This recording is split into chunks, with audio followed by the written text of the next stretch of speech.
Emily, a middle child in a family that values boys over girls, had always felt neglected. Despite excelling in her studies, her achievements were dismissed.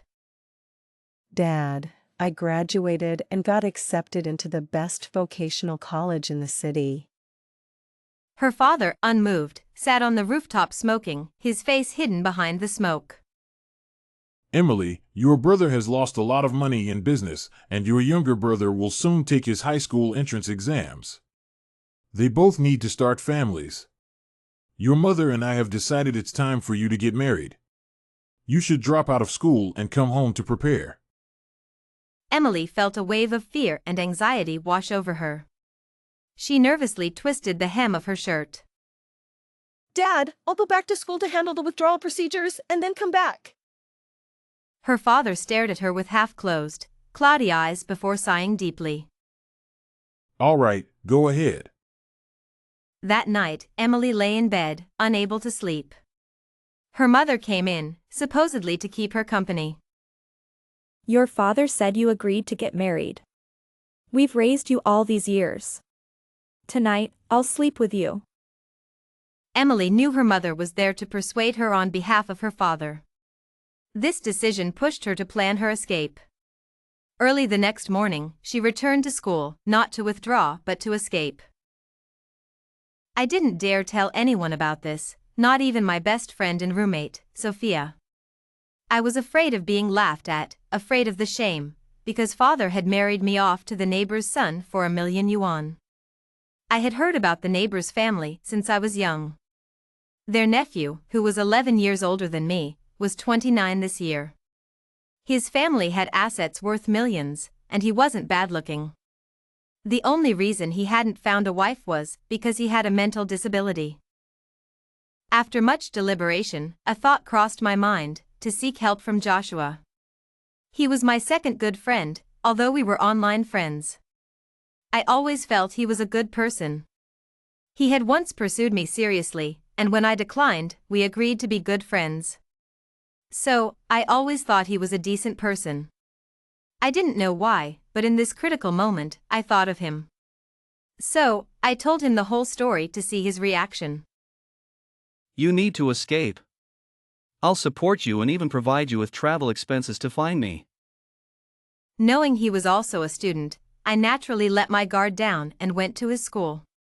The first time I saw Joshua, he looked just like the photos he had sent me, tall and handsome. And me? I looked down at my worn-out sneakers and faded pink tracksuit, feeling a wave of inferiority. I thought coming to him was a mistake and wanted to turn back. Little girl, today is my birthday. What gift did you bring me? Why didn't you tell me earlier? Even though I'm in a tough spot, I can still afford a birthday gift for you. Your visit is the best gift. But since you didn't bring a gift, let's go shopping, okay? I thought he wanted to buy something, and I could pay for it as a thank you for his help and as his birthday gift. But Joshua took me to women's clothing stores, constantly asking me to try on clothes. What's going on? Little girl, you just arrived in the city without any change of clothes and no relatives. If you don't buy new ones, will you pick them up from the street? No, I'm just hiding for a few days. I'll figure out the rest. I had checked the prices while trying on clothes, so I quickly refused. Are you not giving me face? I don't have enough money to buy even one of these clothes. To my surprise, Joshua still had no intention of leaving. Instead, he leaned close to my ear. It's okay, I have money. I'll consider this money borrowed. I'll definitely pay you back in the future. He then bought me a few new outfits, including a white chiffon dress with a cinched waist and a pair of low-heeled sandals, perfect for the summer season. Clothes do make the person. You look stunning for my birthday celebration. Thank you for the compliment. But then Joshua made a request that I found quite unreasonable. My friends are throwing me a birthday party tonight, and I've already bragged that I've won you over. You wouldn't want me to lose face, would you? But, It's just a friendly gesture, nothing more. all right. Since Joshua had been so accommodating, I didn't want to seem ungrateful. After all, he was the one providing me shelter. So, we met up with his classmates and friends, and after a brief introduction, we all became acquainted over dinner. I thought the birthday celebration would be at a regular bar, but it turned out to be at the largest nightclub in the city. Joshua held my hand as we walked in, and I tried to pull away, but the nightclub was too crowded. In the commotion, I accidentally bumped into someone. Joshua, your girlfriend bumped into someone. I looked up and met the eyes of the man I had collided with. Despite the dim lighting in the nightclub, I could see the sharpness in his gaze. There are too many people here. I need to hold on to you tightly so you don't get lost. I glanced at him, feeling like I didn't know him at all. Out of curiosity, I looked back at the man I had bumped into, and to my surprise, he was also looking back at me with a menacing glare. I quickly lowered my head and followed Joshua closely, not daring to look around or think too much. Joshua booked a private room at the Royal Nightclub, which I later learned was more expensive than all the clothes he had bought for me. Watching them eat, drink, and hire singers and dancers, I felt out of place. I tugged at my dress self-consciously, which didn't go unnoticed by others. You don't understand. Joshua likes them pure. He wouldn't spend years on anyone else. Although he spoke softly, I heard every word. I stared at the boy in shock, and he quickly looked down, realizing he had said something wrong. I walked over and pulled Joshua, who was happily singing.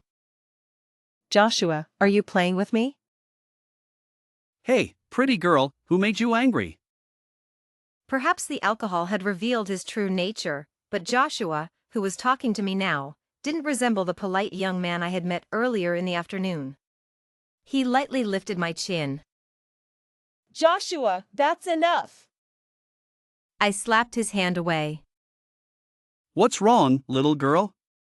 Who bullied you? Joshua, stop pretending. I heard what your friends said. Tell me, have you been playing me all along? At that moment, I desperately hoped he would say no, that it was all a joke. But his reaction made my heart sink. He turned and kicked the karaoke machine, then yelled into the microphone. Get out. I was taken aback. Was he angry? Did that mean he admitted to playing me all along? Just as I was about to quietly leave, he grabbed my wrist forcefully. Joshua, what are you doing? What am I doing? What do you think I'm doing? Seeing his demeanor, I suddenly felt scared. I backed away until I bumped into the sofa, realizing I had nowhere to go. My sweetie, where do you think you're going? Joshua, what are you talking about? Before I could finish, Joshua covered my mouth with his hand, raising an eyebrow. Didn't I say you were my birthday gift? Since you're a gift, you're naturally my sweetie. You. I wanted to speak, but my mouth was covered. I could only stare at him with wide eyes. Emily, do you think you're some kind of treasure? Do you really think good things just fall from the sky? Did you really believe I saved you out of kindness? So what if your parents want to marry you off to someone with special needs? Do you think you're worth $1 million? Do you even know how much $1 million is? You're lucky to be worth that much, and you still think about running away. Do you know how much time I've spent on you since we met? At first, I thought you were pretending to be innocent, but then I realized you were genuinely naive. So don't be surprised. If you cooperate, I might let you be my girlfriend for a few more days. Otherwise, what will you do? Fearing my father might confine me, I quickly pretended to agree with him. Dad, I'll go back to school to handle the withdrawal procedures and then come back. My father, with half-closed, cloudy eyes, stared at me for a moment before letting out a long sigh, as if a major decision had finally been made. All right, go ahead. That night, I lay in bed for a long time without falling asleep. My father seemed worried I might change my mind, so just as I was about to drift off, my mother came in. Your father said you agreed to get married. We've raised you all these years, and I haven't had a good look at you. Tonight, I'll sleep with you. Although my mother wasn't as harsh as my father, I knew she didn't come with good intentions. She was there to persuade me on behalf of my father. If my mother hadn't come, I might not have decided to escape, or I might not have been determined to do so. But after she left, early the next morning, I returned to school, preparing for my escape rather than handling the withdrawal procedures. Fearing my father might confine me, I quickly pretended to agree. Dad, I'll go back to school to handle the withdrawal procedures and then come back. My father, with half-closed, cloudy eyes, stared at me for a moment before letting out a long sigh, as if a major decision had finally been made. All right, go ahead. That night, I lay in bed for a long time without falling asleep. My father seemed worried I might change my mind, so just as I was about to drift off, my mother came in. Your father said you agreed to get married.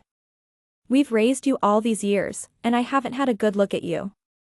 Tonight, I'll sleep with you. Although my mother wasn't as harsh as my father, I knew she didn't come with good intentions. She was there to persuade me on behalf of my father. If my mother hadn't come, I might not have decided to escape, or I might not have been determined to do so. But after she left, early the next morning, I returned to school, preparing for my escape rather than handling the withdrawal procedures.